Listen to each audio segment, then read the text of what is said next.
mga idol, totoo nga ba na ang babaeng ito ang tinagurian ng the most kissed girl in the world? At siya na rin po ba ang may pinakamaraming natanggap na halik sa buong mundo? At marami daw po siyang naisalbang mga buhay.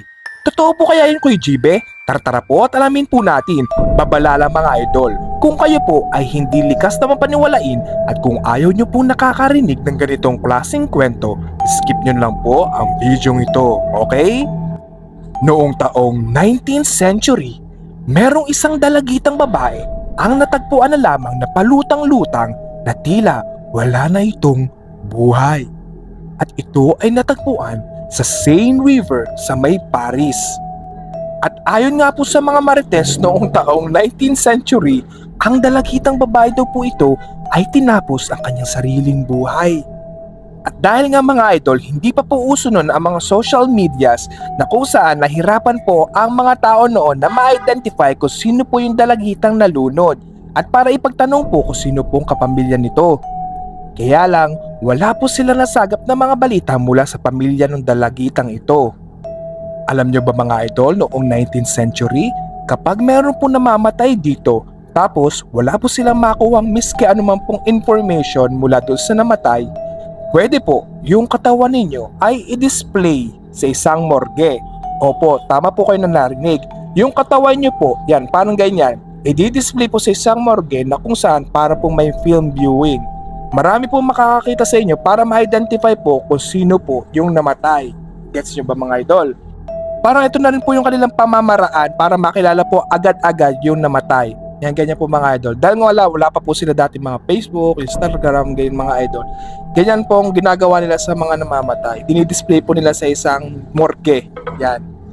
Isang araw, meron pong isang doktor na pathologist na kung saan nagandahan po siya sa hitsura ng dalagitang nalunod. Ganyan po itsura niya mga idol. Mukhang maganda nga. At dahil nga po napakaganda at napakaamo na mukha ng itsura ng dalagitang nalunod, naisipan po ng doktor na gawan po ng maskara o plaster ang mukha ng babae. At para naman din po, meron din daw po siya may pakitang record kapag hinanapan po siya ng mga opisyales. So, nung lumipas po ang napakaraming taon, naimbento naman po ang CPR noong taong 1950s o 1960s. Yan. Ano po ba Kuya GB ang CPR? Ang tawag po dito ay Cardiopulmonary Resuscitation. Yan, tama po. At ayon nga po sa American Heart Association, marami po talaga mga estudyante ang gustong matuto kung paano po i-conduct ang CPR. At dahil nga po noong unang panahon, nung nag-aaral pa lang po mga estudyante ng CPR, talaga pong physical bodies po ang kanilang ginagamit pang demo sa mga estudyante. Sabi po ng American Heart Association na bakit hindi gumawa na lang tayo ng mannequin demo para sa mga estudyante at para hindi nga po masaktan ang bawat isa.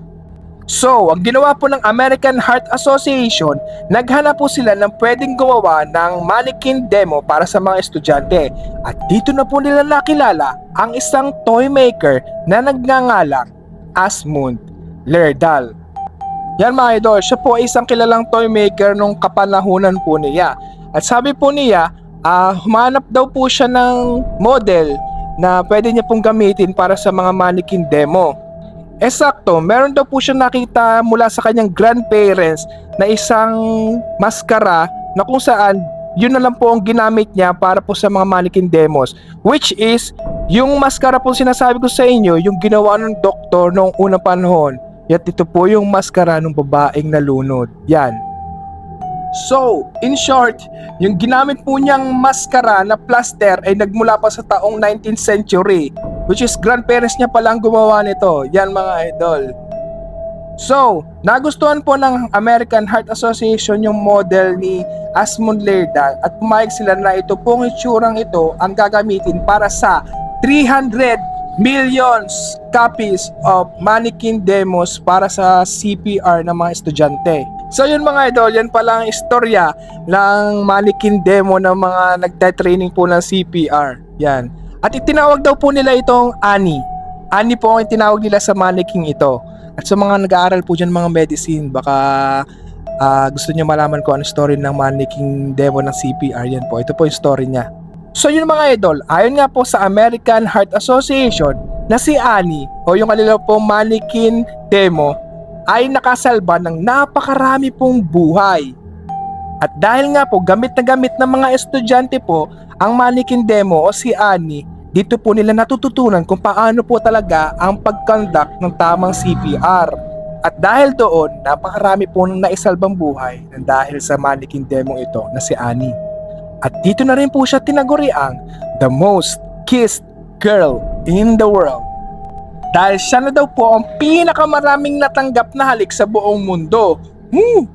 Pero kung kayo po ang tatanungin ko mga idol, naniniwala po ba kayo na panghanggang ngayon nag-e-exist pa rin po ang mannequin demo na si Annie?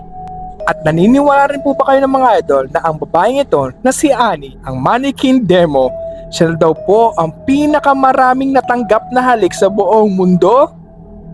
Comment nyo nga po sa comment section at share nyo na po ang video ito sa mga friends nyo para malaman din po nila ang kwento about sa the most kissed girl in the world. Cute!